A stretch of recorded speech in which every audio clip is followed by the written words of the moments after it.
listening to Passages. I'm here with Tim and Jason, and we're ready for episode 2, I believe. Episode 2. Recording again on a Wednesday night. So we're going to try to keep our spirits up, but this has been a long day.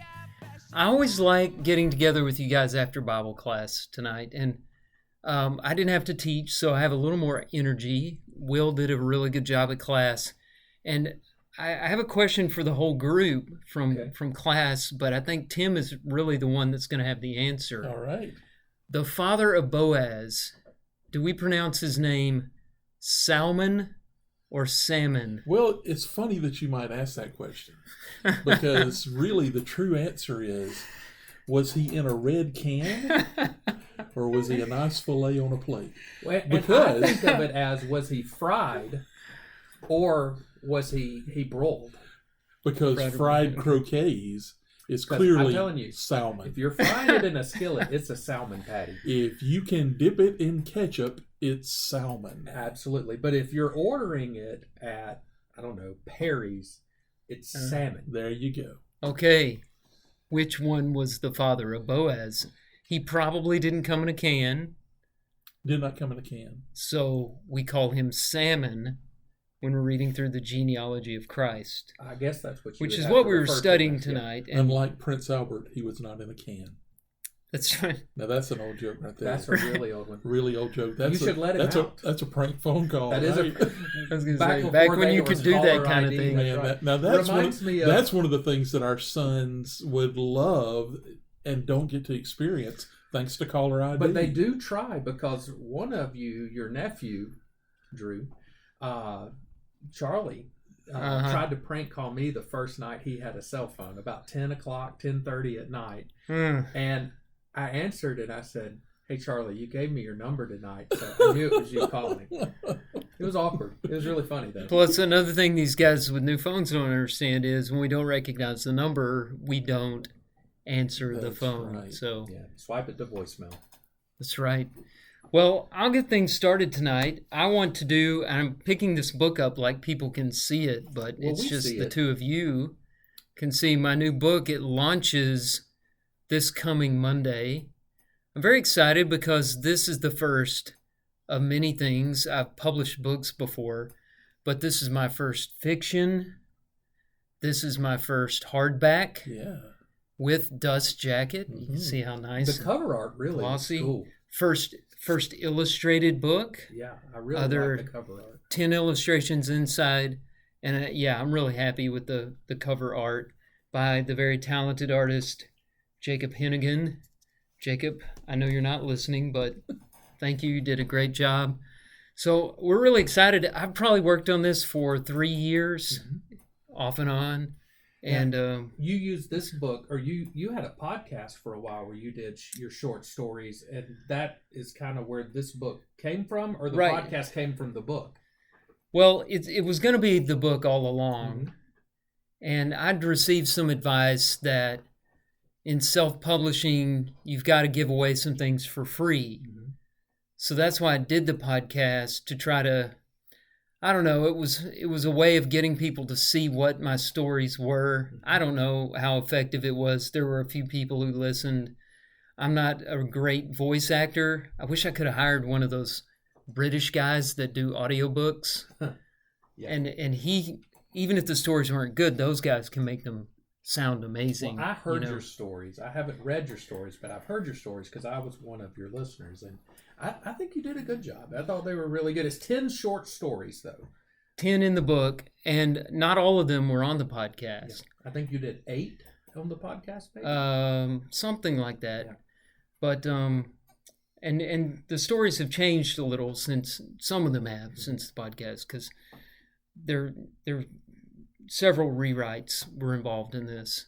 Now, so they're short stories. Is there, I mean, it's called Burdens, right? So right. I should have mentioned the name of the book. And so Burdens is the name of the book. A theme runs through the stories, or? Sort of. So they're set in an Old Testament land. And it's kind of like, the way I got started on these is, what kind of stuff could happen in this world Like, what if there are all these other stories that didn't make it into the Bible? Yeah. All these other interesting characters and prophets. And burden is an old archaic term for an oracle or a prophecy. And it's kind of the scarier, nastier side of those things. Then, you think prophecy, you think glimmery, heavenly teaching from God. But a lot of these prophecies were hard on the prophets. You think of Jeremiah, Ezekiel, the things these men went through. So it's set in that kind of world, but it's not, they're not Bible stories. It's not a class book like the stuff I've written in the past. These are stories set in a fictional world that is inspired by Bible times. I'm afraid that what this is really is Bible fan fiction.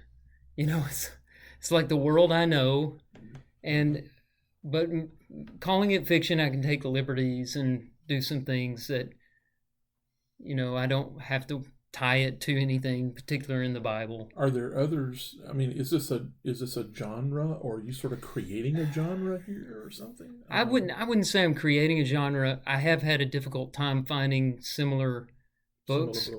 Which, could be a good thing or bad. If you want to really sell some books, you got to be able to tell people what they're like.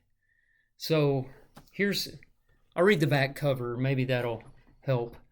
So on the back of the cover, it says, "The prophets of old had a word for their oracles that has been all but lost to the modern ear. Burden. Unlike counterparts such as prophecy or vision, it conveys the weight of the words they were compelled to carry, words that challenged, warned, and threatened." Drew Kaiser, that's me. Mm-hmm. Drew Kaiser's new collection of short stories works like a series of parables that confront readers with important questions, such as what's my deepest need, why do we suffer, and what's the value of sacrifice? In this unique offering, Kaiser entertains, but he also prods our hearts, touching us in that place only stories dare to go, into the recesses of imagination and soul. If I'm remembering right, there's a character that kind of has a thread throughout the stories, an older... Yeah, there's an old... he would play the role of the prophet in some ways. There's and a really prophet cool. figure. He's not in all of them, if I remember right. No. But I remember listening to him that he was a really interesting character. I like. Yeah, he's my favorite one, and I play with him a lot. And I'm writing a novel that he appears in. So he's definitely my favorite character in the book. But like you said, he's not in all the stories. There's one story that has a young prophet who doesn't want to be a prophet. Mm-hmm. There's another story where this poor guy winds up traveling through time, goes into modern day Jerusalem from ancient Jerusalem. So there's a lot of weird stuff, which y'all know me. I like the weird, and hopefully entertaining stories. Did I make this up, or did something here emanate from a dream you had or something? Oh yeah, I've got a couple that started out as dreams. Okay, cool. Yeah. Now, you said the book is going to drop Monday. Yes. So for our listeners, if they want to go find it, how do you find this book? Where do you get this book? Well, the best place to order from is riddlecreekpublishing.com. It's also available on Amazon. And right now, those are the best places you can get it. Good. All right. I go to Amazon for everything. We invited the Amazon driver to Christmas at our house. He's at our house more than we are. Well, that's another thing I definitely wanted to do with this is make it available on Amazon, and that's not an easy thing to learn. There's a whole learning process on getting it in there, available for Prime customers. But that's the way people buy stuff these days. So yes, it is. If you want to get a book out to them, you can have your own website, but really, they want to go to Amazon and buy it. But if you really want to support small business, Riddle Creek Publishing is a great company. Yeah. You can pick up other books by Drew and some of the other Kaisers at that. Well, thank you, Jason. That's true. That's true. So, enough about me, enough advertising, self-promotion, all that. Let's get to some stories. All right. I'm going first tonight, right? I like it. Yeah, go ahead. So before we turned the mics on tonight, we realized that Jason almost selected this story as one of his stories for tonight. And as he was describing it, it was like, well, thank goodness, because that's mine. So tonight's first story, Chicago woman 104 skydives from plane, aiming for record as the world's oldest skydiver. So she's 104 years old. She made a tandem jump in northern Illinois, and she said, "Age is just a number," Dorothy Hoffner told the cheering crowd moments after touching the ground Sunday at Skydive Chicago in Ottawa, about 85 miles from Chicago.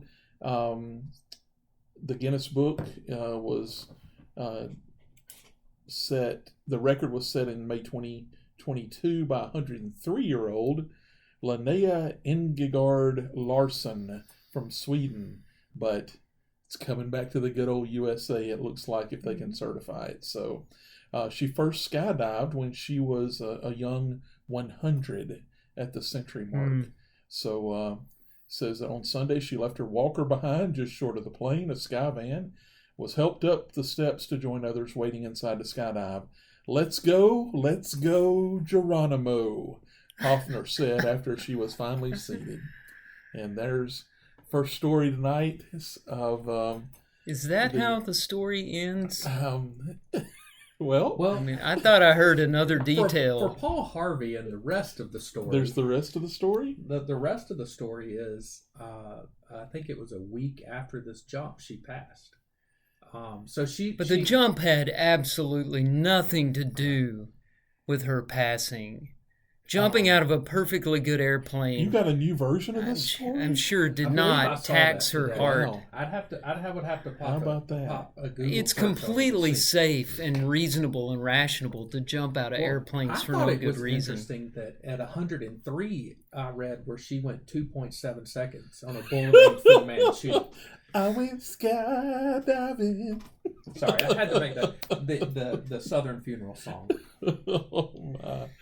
Well, I did not realize the rest of the story. Thanks for dropping that in. Yep, here it is, right there. She 1 week after skydiving feat. That's on USA Today. Well, it's on NPR. I hope she broke the Guinness record because she's not getting to 105. Yeah, I knew the end of that story, and so I was hearing you say they're not sure if they certified it or it wasn't certain, and I thought, did they drag their feet and this woman died not knowing whether she set the record? I am impressed, though, that her first skydive was at 100. As I look around this room, I see three men that we're not going to get anywhere near 100. I'm not going to get anywhere near skydiving either. No. All right, so here's what I wanted to throw out, right, in conjunction with the story is, Drew, you just wrote a book. That's a major accomplishment or whatever. Give me one thing that's on your bucket list. So I won't go first, but because I've been thinking about it. But I will go first while you're thinking of it. Okay. Right, so, you can't have the question for all of us. I got to think about it all day. Go last. So that's true. That's not fair, is it? So you guys know mine, and just by me know this one, right? And by me uttering it, I'm trying to challenge myself to do it. And that's to be in the praise and harmony singers. Oh, yeah. Right? Yeah. And so... Almost made it Lots this of year. my friends know that, so I tried out for it. It was in Texas this year. They said, come on. I don't want to really say I was selected for it. That's probably he was selected far too gracious for what happened. But they said, we'll let you come. Come on. So... then I got sick, and when I got sick, my voice, it whatever I had really attacked my voice, and you had to learn, it's like 16 brand new songs you had to learn or something, and like every month or so, there was a deadline, and you had to submit the songs, yourself singing the song to show that you were making progress toward coming, and so... got to the first deadline. I had nothing, no voice whatsoever. It was killing. I tried out for tenor, and so you needed the high part of your voice. High part of my voice really hasn't completely recovered. I'm not sure that it will. I just don't know. I mean, sometimes getting a little age on you affects that too. I mean, the boys dropped some. Yeah. See Elton John, right? Right. 1970 versus any of the 20, acts that are that are touring in their 70s. Right. So, but hopefully it'll strengthen enough. And this year it's in Decatur, Alabama, which will make it a lot easier to go. And so that's on my bucket list, and I hope to make it happen this coming year. So that's mine. You got Drew, one? you're next. I think I haven't had, of course, time to think about this one, but just off the top of my head, I'd like to meet Michael J. Fox. Michael J. Fox has seen my picture. Awesome. I've told you guys that my boxing group. For listeners who don't know, I have Parkinson's disease, and I'm with a group that somebody took our picture to a Comic-Con or something that he was at, and he signed it. And so I like to tell people that he's seen my picture, which is a little disingenuous, but I think it'd be really cool to meet him sometime. Yeah. That's the only thing I can come up with. That's good. And I really don't know. I would like to retire at some point and travel. I mean, that's... Retire before you die. Like, I feel like I went straight through school, straight into work, I had kids within a month of graduating from school. And so I've not got to travel a lot. There are so many places in the United States. I really just want to go visit. And I just want to be able to find some time with Cassie just to travel and see the world. Yeah. It's maybe a possibility. I don't know where. Yeah, I've got kids that she can retire soon, right? And she loves to travel, and so I don't just like to get out and travel. If you'd asked me, to think about this all day, I might have could come up with something. Well, travel's good. Yeah, I'm definitely not going skydiving. And no, I'm definitely not. So my grandfather 2.7 seconds. My grandfather was in the 101st Airborne, and he was a paratrooper, so he had to jump out of airplanes. And he said when he got out of the military, he had jumped out of his last perfectly good airplane. He just said that was ridiculous. So I will not be doing any of that. So. Yeah. Well, it killed this 104-year-old lady. Clearly, I think probably her lungs probably exploded. Oh, Tim, that couldn't have had anything to do with her demise, throwing her out of an airplane. It's just strictly a coincidence that she died a week later. Living life to the fullest. What a way to go! What's going to happen? If that's your goal to do it, assuming she just to have the energy to. How do we know though that she did this on purpose? I have some questions. How much money was she worth? Who was behind her on the plane? Who was encouraging her? Who paid her, for this? Hey, Grandma, occasion? one more time. It was like I'm going to keep in my mind that it was just a noble cause, something she wanted to do. Okay. How about one of your last recorded statements? Let's go, Geronimo. I think that's pretty cool. Pretty cool. Yeah, sure. All right. They didn't interview her. I didn't read any. I've read a couple of articles about it, and I didn't read any interview post landing. Right? Was there anything? I don't remember seeing anything. I think it was a kind of a Weekend at Bernie's situation from that point. We can't say she died right here. No. Well, while you're looking that up, Tim, I'm gonna jump ahead. Go for it. So this is an older article. It came back from I guess it's not that old, from the end of September. This happened where the Phillies game, where they're playing the Braves game, the Braves and Phillies series right now, but the Phillies denied a fan from bringing their emotional support alligator into the ballpark. Oh, come on. So a Phillies fan and his emotional support animal, an alligator named Wally Gator, were denied entrance to watch Philadelphia host Pittsburgh. Social media posts showed the gator on a leash with a harness with his name on it outside the stadium Wednesday. Wally Gator is his name. Cute. If you have an alligator, you got to name him, I guess. Is a working emotional support alligator owned by, and I'll leave this name anonymous, but you can go to the AP and find it if you want. And, his name's Lefty. And has a big presence on Instagram and TikTok, but they were not allowed in. They said that guide dogs, service animals, or service animals in training are welcome. All other animals are prohibited. And that's because alligators eat people. Well, here's an interesting Just quote. a little.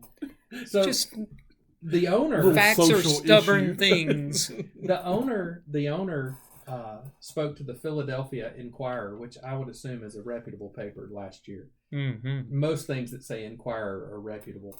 Last year, and said that Alligator helps him battle depression and that he likes to give hugs and that the gator has never bitten anyone. What? Are we taking this emotional support animal thing too far? Can I ask that on this podcast? Yes. Are we going to be canceled for me asking that question? I think I'm safe in saying that's a bridge too far. If you're the alligator around an support alligator animal, and it's not either on your shoes or your purse, then then you've got a problem. If this thing's Hugs. living, breathing, eating, can an alligators have really short legs? Can they wrap those little stubby things around a person for a hug? It can't even scratch its nose. No, I'm going to say no. No, it can't scratch its nose. And You're talking about a dinosaur here. this wasn't a gigantic. We're not talking about an 11-foot long This is alligator. just look. The whole thing. It's crazy. It's a publicity stunt. The guy's just trying to get attention. Not big enough to eat you completely, just like to eat your feet or arm or something. I like saw that, a picture. The guy looked like he could give a great 4-point message, but he was maybe one of the digits was missing. No, that's a joke. He had all fingers. Hey, maybe it's one of those situations where the alligator's like, you feel depressed? You want me to give you something to get your mind off that depression? And it bites a finger off, and all of a sudden you're not thinking about your anxiety anymore. You're in not thinking about all those incredible problems, are you? pain. Well, and when your dog gets out of the You worried about anything now? Yeah. When your dog gets out of the house, if you have an emotional support dog, it's going to run around and be friendly to people. It's not going to eat the neighbor's cat. You hope.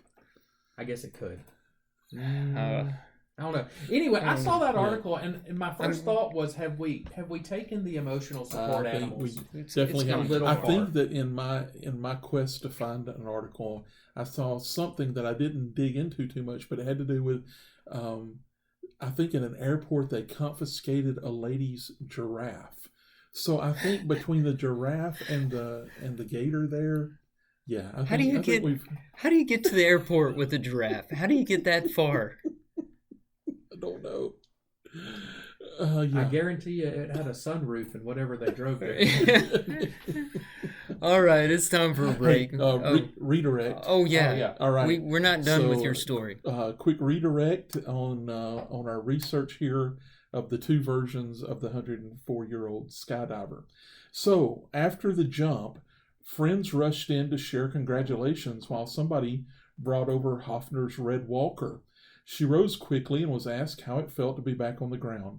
Wonderful, Hoffner said, but it was wonderful up there. The whole thing was delightful, wonderful, couldn't have been better. After her jump, Hoffner's mind quickly turned to the future. Well, and other challenges. I hope it wasn't for 2 weeks out. It wasn't. Well, unfortunately it was. So it says, the lifelong Chicago woman who's set to turn 105 in December said she might take a ride in a hot air balloon next. I've never been in one of those, she said, and she never was. Can you read her quote one more time? Which one? The wonderful. Wonderful, Hoffner said, but it was wonderful up there. The whole thing was delightful, wonderful, couldn't have been better. Does that not sound like a Trump campaign speech? There's so much specificity there. Wonderful. Thank you for It was those the details. most amazing It's jump huge. ever. Huge. All right, let's take a little break and we'll be back with some more stories.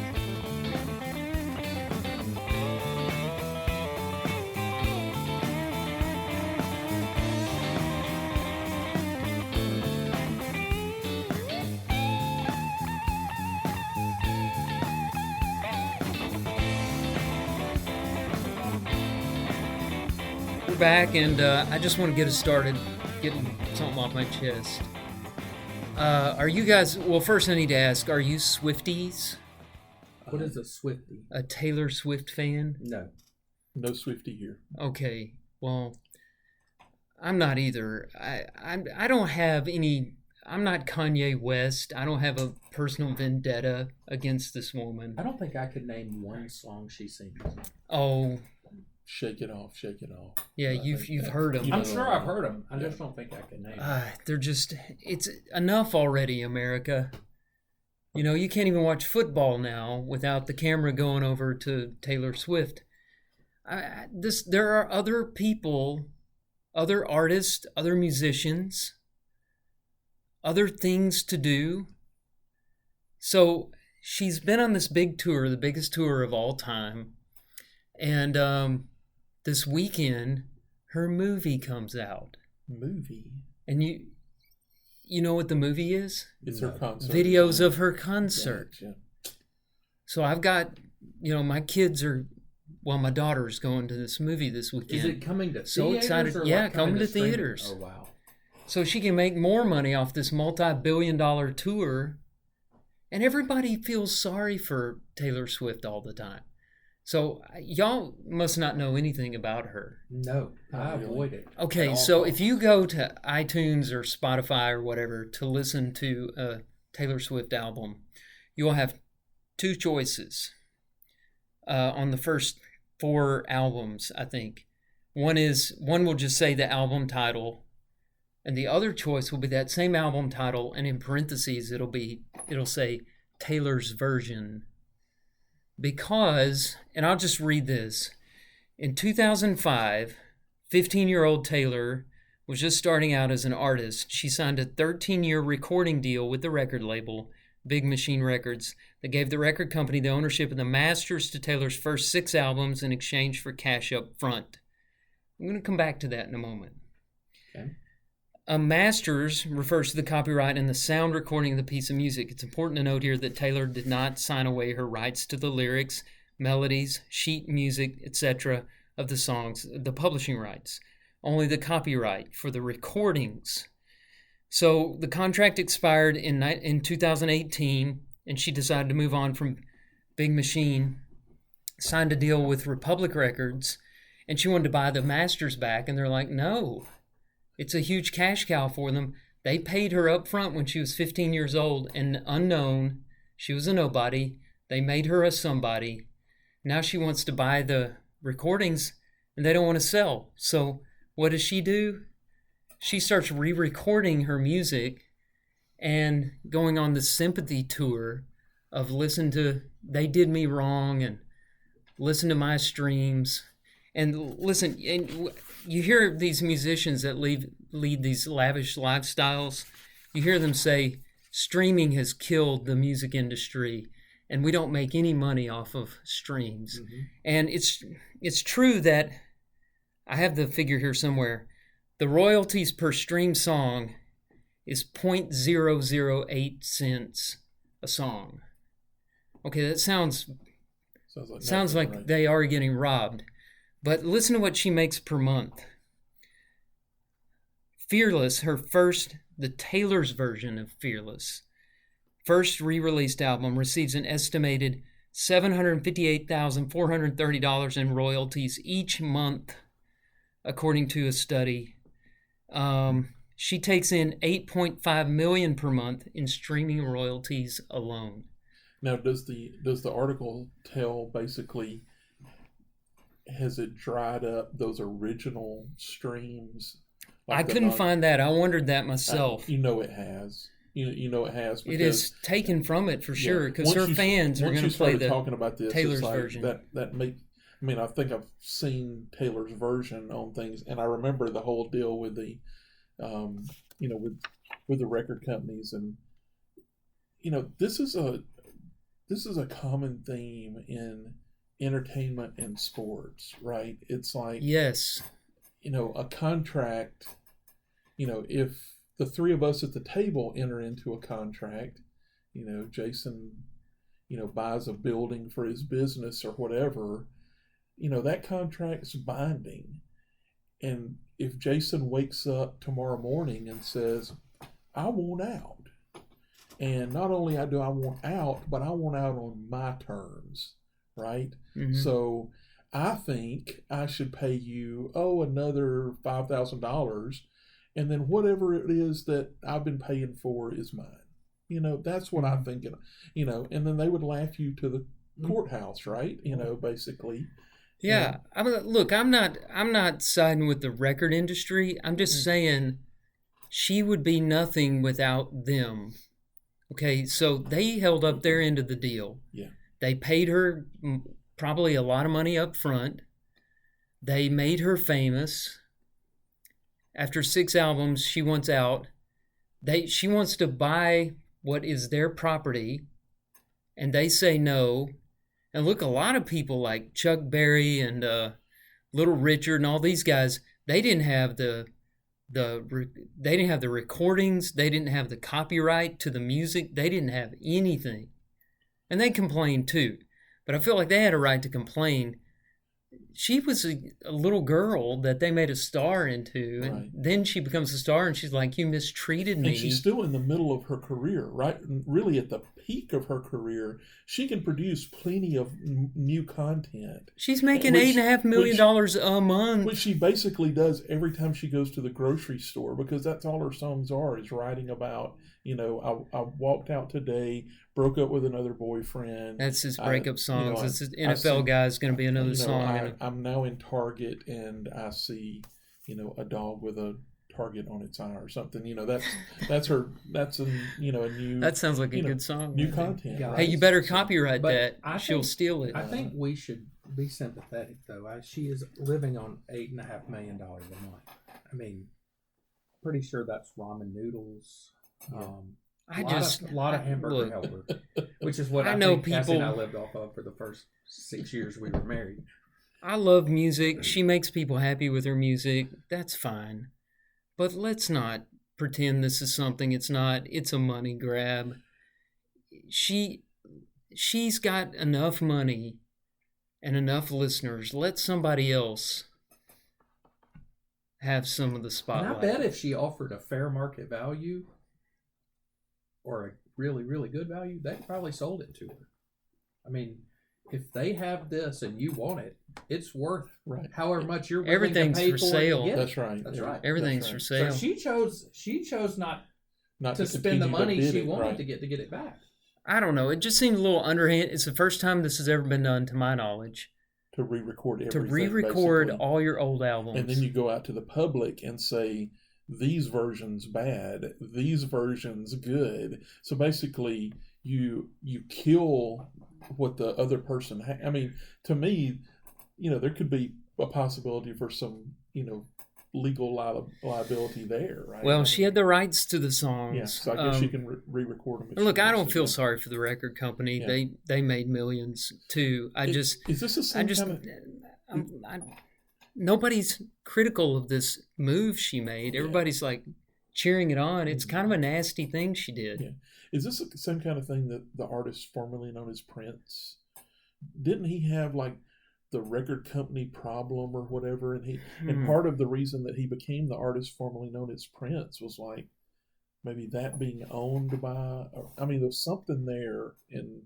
Well, Prince's this is career. probably the story I know is that Paul McCartney was telling Michael Jackson that a great investment is music catalogs, and when the Beatles catalog got up for sale, Michael Jackson outbid Paul McCartney on his own songs based on his advice. Well, you got a great point there. I think I'll take his advice on that.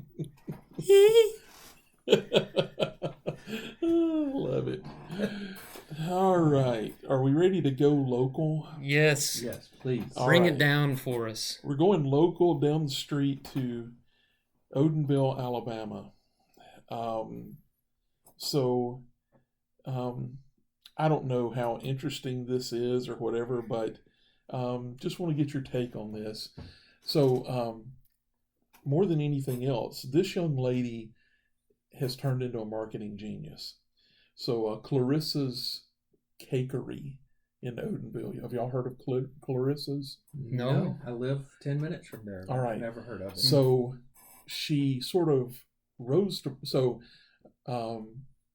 Millie's brought me cupcakes from there that she went and bought some for some of the teachers at school. it's a little tiny building, and she sells out of her stuff daily. And so young girl, she's been doing this for about a year or so, and one of the big things she did is one of the schools, maybe the elementary school, maybe the primary school, James Spann came, and she made this cake. I've seen a picture of an amazing cake. Yeah, that was an amazing cake. Right, and so it was like, a tornado scene, or I mean, it was just, I forget exactly what it was, but it was amazing. And so she made this cake, and James Spann raved about it. Of course, he has a far reach in terms of social media and on TV and everything. And so so that brings us back to this. So she's making AL.com again with this story that there's a new cupcake on the menu at Clarissa's Cakery in Odenville, and it's one pickle lovers are going to love. And it's a gourmet dill pickle cupcake. I'm out. Yeah, the cupcake consists of a cornbread cake cupcake with dill pickles blended throughout the batter, and is topped with a cream cheese frosting before being garnished with dill pickles and a pickle juice injector. P.U. Yeah, I'm thinking, hey, she's smart enough that it got into AL.com and got her name back again. She goes on to say that some people are like, it's interesting. Others are like, this is weird.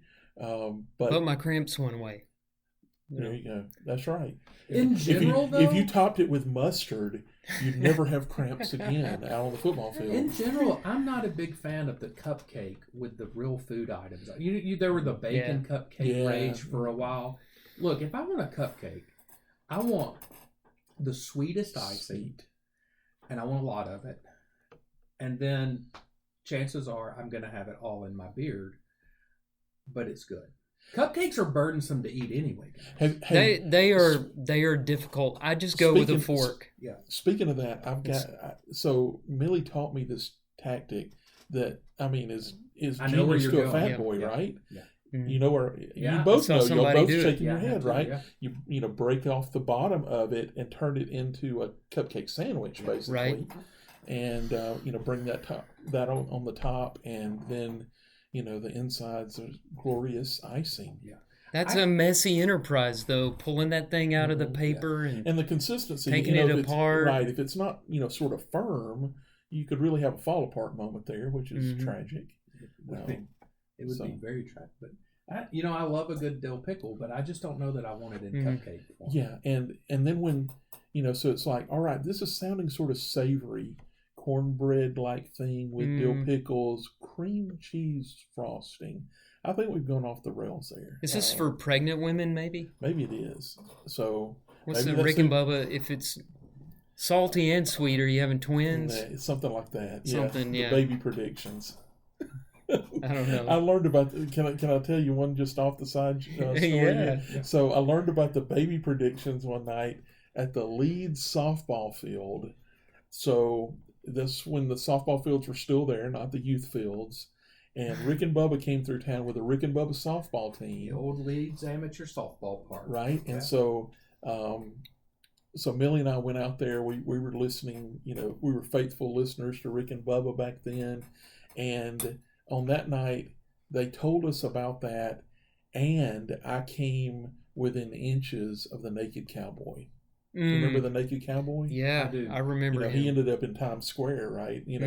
That was sort of the height of his, but he came by with me with airbrushed whitey tighties on, and I'm glad to say that they were airbrushed. They were airbrushed. I thought he actually wore whitey tighties, but he was really naked. No, the whitey tighties were airbrushed. So he was wearing okay. Yeah, they weren't like airbrushed on or anything. Yeah, I would have been a lot farther. Surely you can get arrested. No doubt. Yeah. But comes by, he's playing his guitar, coming down the left field line. He was a trip. But I learned, they always had like their secret part of the baby selection or whatever, and they told us, or I don't remember. Maybe it was not the baby. Maybe it was not the process of figuring things out. It was like how to have a boy, or it was weird. Anyhow, probably shouldn't have brought that up. Let's move on. No, that was good. I mean, this is a podcast that we can I think talk the about magic here is that we don't know what we're going to say. But maybe you need to know what the story is before you start. Before you start the story. I did feel like you started at the middle. It's like jazz. It's like jazz, Tim. Yeah. Improvisation. Right. So, I have a smartwatch. Do y'all have a smartwatch? I do not. Okay. I have a phone. So we all know that those of us who have smartwatches, we like them. We like to look at them. We like to take our hand and pop the face to make it go dark. Yes. It's just a cool thing. There's a lot of things I would do to save my smartwatch. No. There's something I wouldn't do. You know that song by Meatloaf, I'd do anything Yes. for love, but I won't do this. Well, I would do anything for my smartwatch, but I would not do this. So this comes out of Michigan. This story is a woman was rescued Tuesday from an outhouse toilet in northern Michigan after she climbed in to retrieve her Apple Watch and became trapped. The woman, whose name was not released, which is kind of the news service, lowered herself inside the toilet, not inside the outhouse, inside the toilet.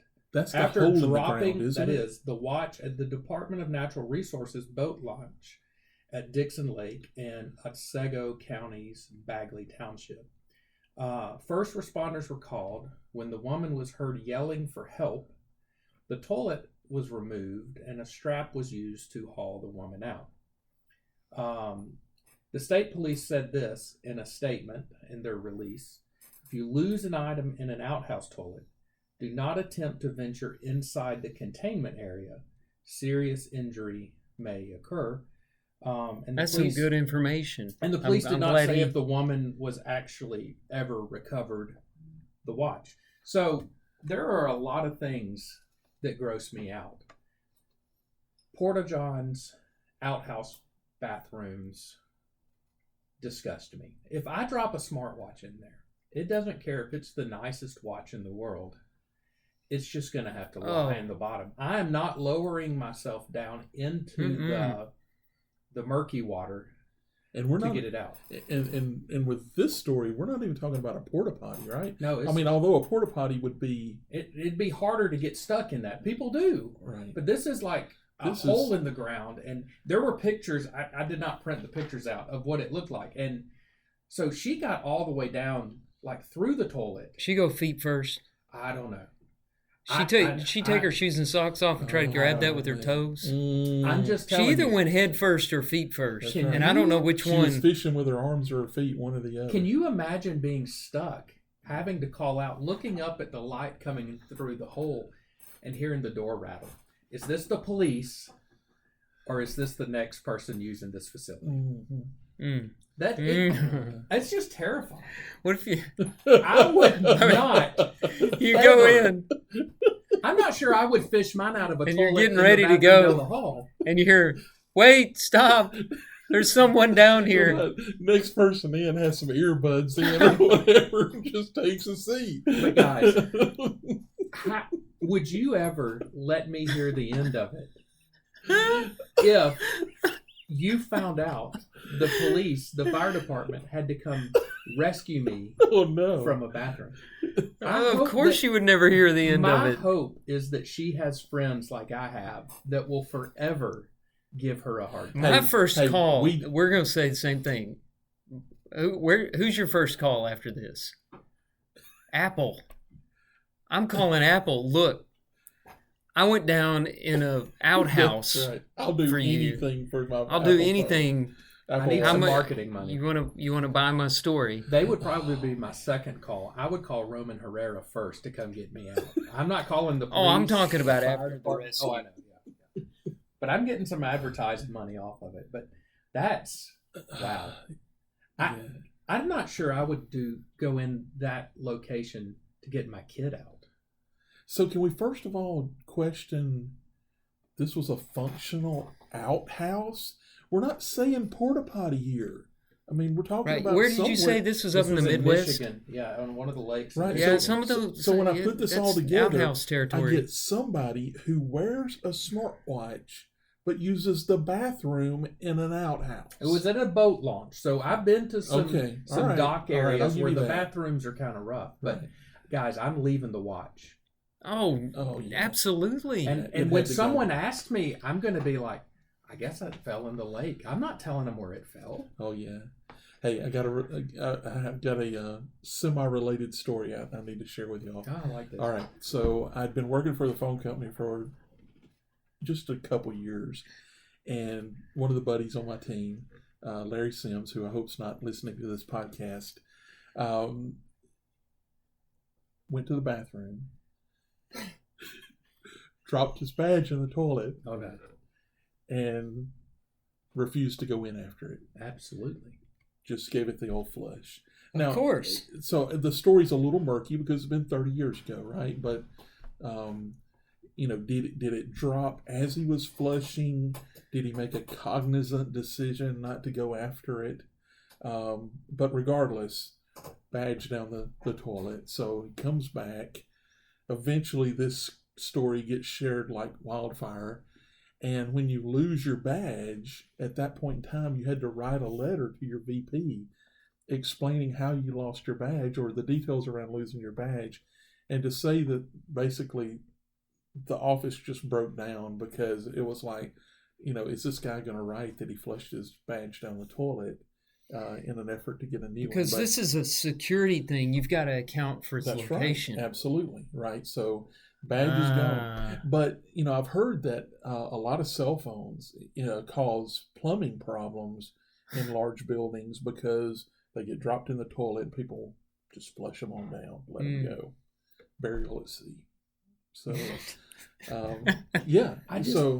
but outhouse is a whole nother level. In general, the thought of going after any of my possessions in that situation, I'm just going to. The question is, what is precious enough to you to go down an outhouse hole for? A wallet? I mean, there's there's so much rework around new driver's license, reissuing credit cards. I'm not going. Maybe a baby. Maybe a baby. Maybe one of my children. Maybe my support alligator, lost cause. Well, he'll love it. It's swampy. He'll end up being my about chinchilla, 5 feet long. He'll end up crawling back up out of there. My grief chinchilla. Yeah, I'm just gonna let that go. I'm not going in after any of those things.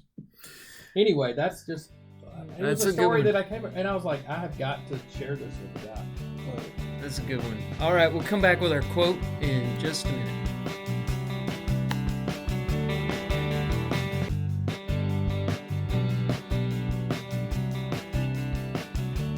Our quote this week comes from Epictetus.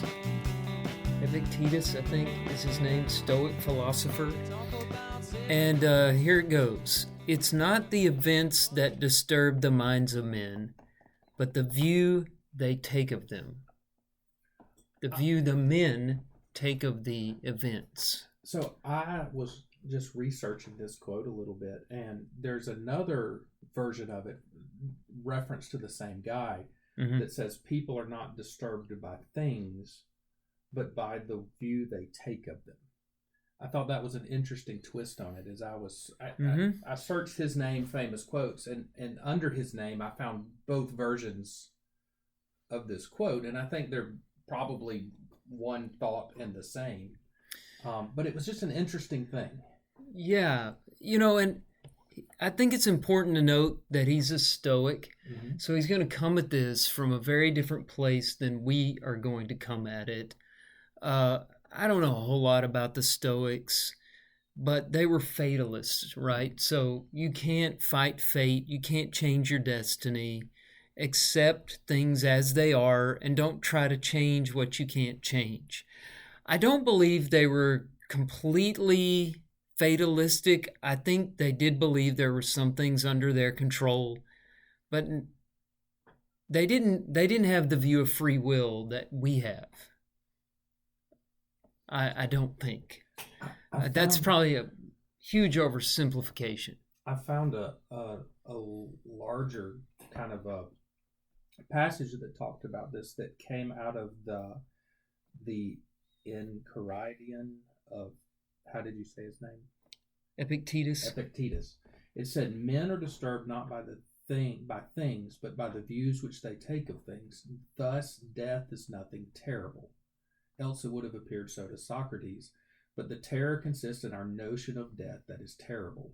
When therefore we are hindered or disturbed or grieved, let us never impute it to others, but to ourselves, that is, to our own views. It is the action of an unrestricted person to reproach others for his own misfortunes, of one entering upon instruction to reproach himself, and of one perfectly instructed to reproach neither others or himself. But he was tying a lot of this, and I think it goes with the Stoicism, the views of Stoicism, to death in a lot of ways too. Mm-hmm. It was just an interesting reading that kind of in context. Death would be an event. That's right. A circumstance. That's right. Out of your control. That's right. Which, I mean, if you could bring yourself to completely embrace this concept, you'd be the most powerful person in the world, right? Because you'd be unflappable. Mm-hmm. Right. Whatever happened to you, you just, well, it is what it is. Yeah. And I think, we can, I think there's some goodness that we can take from this quote. There's some principles that can help us in our lives, but I think we would all agree it's not a complete truth, right? I mean, there are events that disturb the minds of men. To your point, if we would almost be robotic, if that was not the case.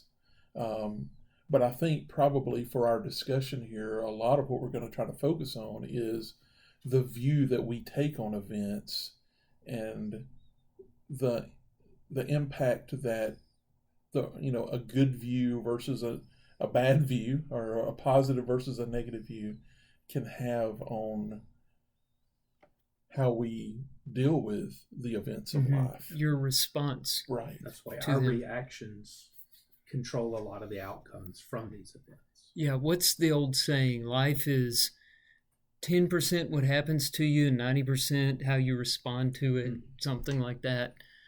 Of course, it's not scientific, but that's a really good way of looking at things. And I think to what Tim said about this quote makes it sound like events or things that happen to us are not inherently evil or inherently good, but there are events that are truly evil. Yeah. And there are events that are truly good. And so to say that the disturbing part that disturbs the minds of men is not the events, well, I disagree with that on the context that if all events were without being good or evil, they were inert, right, then maybe that's true. But if someone murders someone in your family, that event is horrible. But if you have a birth in the family, that event is wonderful. So I think it doesn't take into that. I'll push back a little in defense of Epictetus, not knowing his whole body of work. But he could be agreeing with you in that last part. It's the view we take of the events. So he's just explaining things as they are. Hitler looked at the Holocaust in a different way than the rest of the world. And so he wasn't disturbed by it, while right-thinking people were disturbed by it. And that's the observation of the view of the quote. What we're saying, I think, is that we need to develop a proper view of events, a godly view of events, in order to respond to them properly. But I do think there is something to events being inherently evil and events being inherently good outside of what man's opinion is. But sussing that out properly is your view. Yeah. So if you assign the proper value to the event, then you've aligned yourself with righteousness and with faith, and you have a proper view. So you're going to respond properly. But you can have a twisted view. Yeah. And there are, we are going to go through life and we are going to deal with good events, bad events, events that are righteous and events that are evil. All kinds of different things happen along the way. And I think one of the truths around all of this is that when we think about our view of all of those things, both the things that are good and the things that are bad, our view has another level of influence on all of that, because good things can come out of bad situations. Better things can come out of good situations. The reverse is true, that something good happens and a bad viewpoint on that can detract from it. And so I think a great area of for all of us to focus on is, what viewpoint do we try to attack life from? Because sometimes it's how can life be doing this to me, is one kind of perspective to take about life. There's you can take a viewpoint that there's some, what do you call it, like a seminal moment in your life, and do you how does that moment impact you? Do you have a moment that you can never get away from? And basically your view of that point is, it's such a groundbreaking moment in your life that your life almost ends, right? I'm thinking of some people who I know who've been through some really tragic stuff, and I'm not trying to judge them, but it is years, in some cases decades later, and they still live like that thing happened yesterday. And it's sad, and I hurt for those folks, because it's almost like something like they lose people in their family, and it's like their life ended the day that family member died, and because they can't move on from it in some way, right? And I hope you guys know, y'all know what I'm talking about, that your view of things develop who you are and develop how you cope with things. Yeah. And you're talking about getting stuck on a circumstance. Yeah. So a really bad thing can happen to you, and you need to grieve that loss, and you will never be the same. You will carry the scar from that. You will carry the wound from that. However, it's up to you whether you're going to move on, changed as you are, and use that to bless others, right, to love others, or get stuck. And that's the view. Of course, Paul is the biblical example here from Philippians 4:11. In prison, I think it's important to note that he wrote this from prison. I've learned in whatever situation I am to be content. I know how to be brought low, and I know how to abound. In any and every circumstance, I've learned the secret of facing plenty and hunger, abundance and need. I can do all things through him who strengthens me. So he's looking at the circumstances of life, and he's saying, I can't control those. I'm going to focus on what I can control. And that's how we point this out all the time. He said, I had to learn this. It's not an innate instinct for us to respond properly to circumstances outside our control. You think that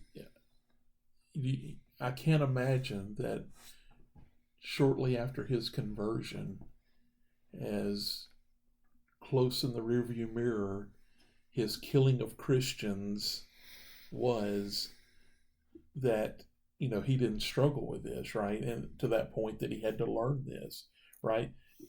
How did he deal with what had gone on in his life and being able to feel content versus feeling like things like torture, at what he had done?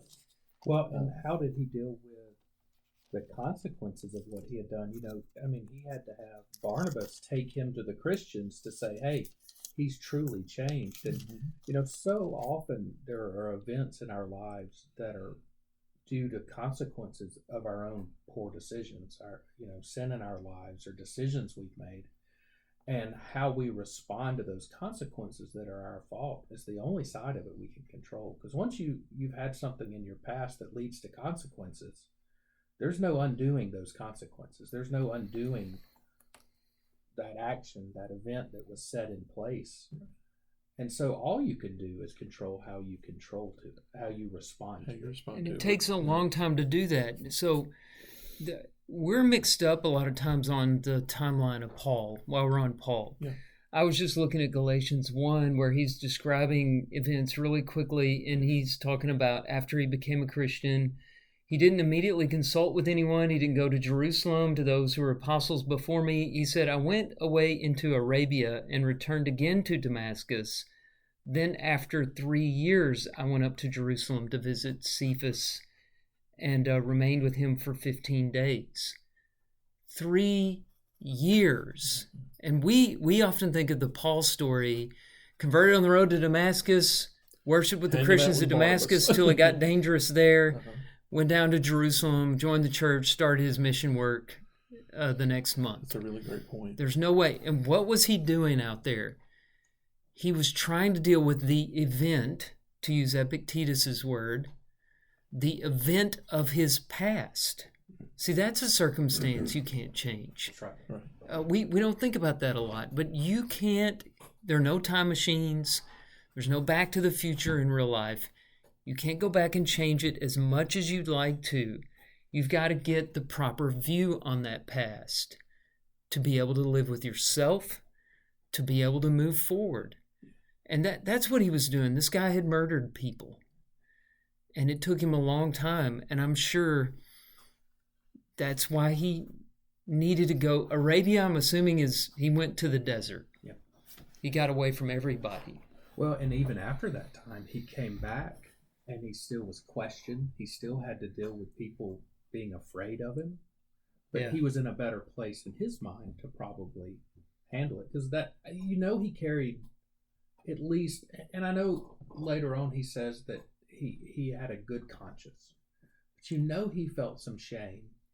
And he had to have felt some guilt that he had been persecuting these people. After the fact. Not during it, but after the fact. He had to deal with some shame. And he's such a great example of how to work through it, because he acknowledged what he had done. I mean, how many times did he tell in his story, both to Agrippa, as he's making his defense in Rome, he says repeatedly, I was raised by the Pharisees. I was a persecutor of Christians. He owned his history. He did. Yeah. And, some of this is, our view of things. We're talking here for a minute about like mistakes we've made. And sometimes the view and our view of events also comes into play with, I didn't think this is the way life was going to go. I just, all of us maybe have preconceived notions, right, about how our life's going to go. And a lot of external events, a lot of internal decisions, all of that shapes what goes on in our life. And then a lot of things that are completely outside of our control. And, this is where the view also gets real. It's like, how are you going to deal with those things? Because sometimes there are really good things that happen that, we didn't deserve and never expected. And, sometimes there's bad things and huge challenges that we, have to deal with. And so I'm thinking personally of a laundry list through my life, and I know you guys, can do just the same. And the whole question is, what do we do with those things? Because those are, this whole other area of life didn't go just the storybook way that I thought it was necessarily going to go. It creates another story, and the question is, what's our view of that going to be? Are we going to feel sorry for ourselves? Right? We're going to feel sorry for ourselves. We're going to embrace it. We're going to say, this is the way my life was supposed to be, I mean, and so, or is it things never go the way that I want them to, and I'm going to act that way for my life.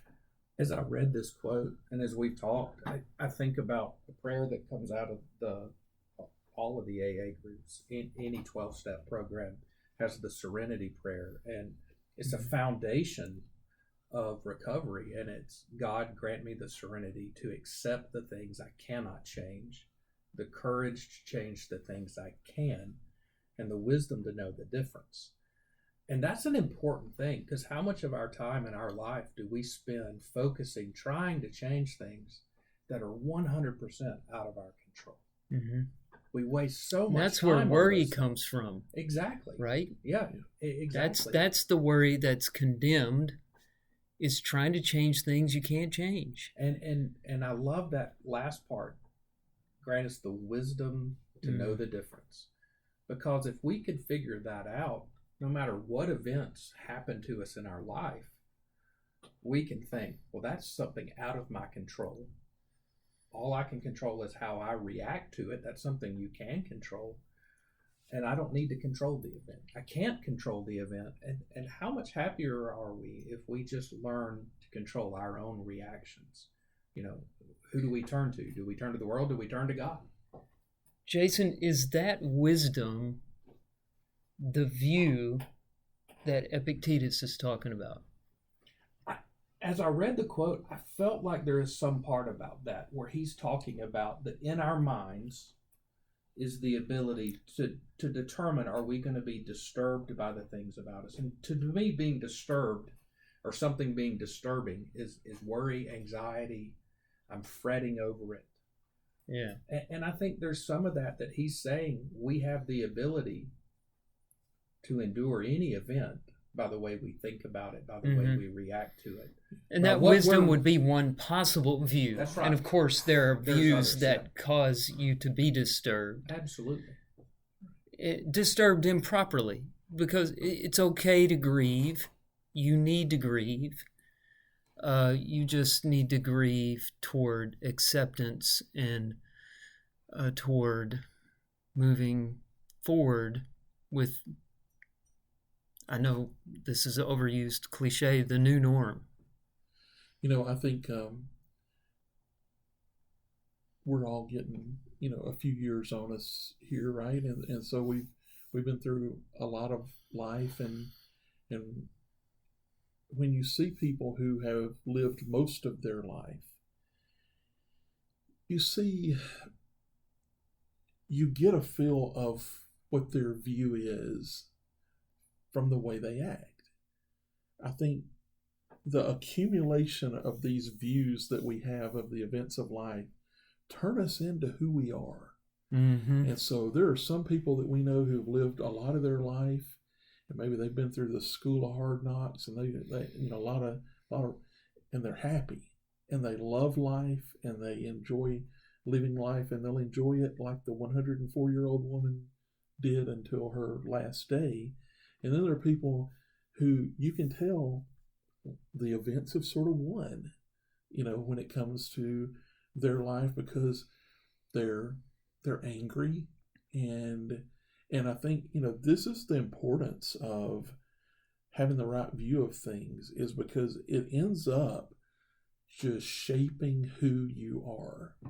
And who wants to be miserable, right? I mean, who wants to live, what the rest of whatever time we've got here, being unhappy and grumpy and mad and feeling like, the world has been terrible to you, or God's been terrible to you, or however you want to put that, and focusing only on yourself and not on other people who are also having terrible things happen to them. Right. And so it's these daily views that we have of things and how we handle this stuff that ends up accumulating to make us who we are. And usually when we're focusing on these negative views, we're losing focus of every bit of the positive we have. First of all, being God's redeeming quality, God's mercy, His grace towards us. And then how many blessings do we have in our life that we overlook because of our worries and our anxieties? I mean, I woke up this morning in a house that the air conditioning was working. I had running water. That's better than a large percentage of the world had. What do I have to be so burdened by, other than my own worries about the things that are just lost in my head? And we forget about these small joys in life because we get so focused on the negativity of events or things that have happened to us or the consequences of things we've done. And we forget God really has blessed us pretty well. I mean, we truly live, the three of us, in the richest time, in the richest country, in the richest of environments without any wants. And sometimes we forget to preface the events around us by what we really have. Mm-hmm. Well, I like that one. That was a good quote, and I'm sure we could talk about it for a lot longer, but we got to go. Thank you for joining us on Passages. Pretty soon here, we're going to have some social media links and websites and stuff to throw out. I don't have any of that information at this time, so I'm just going to leave it by saying thank you for joining us, and stay tuned for more.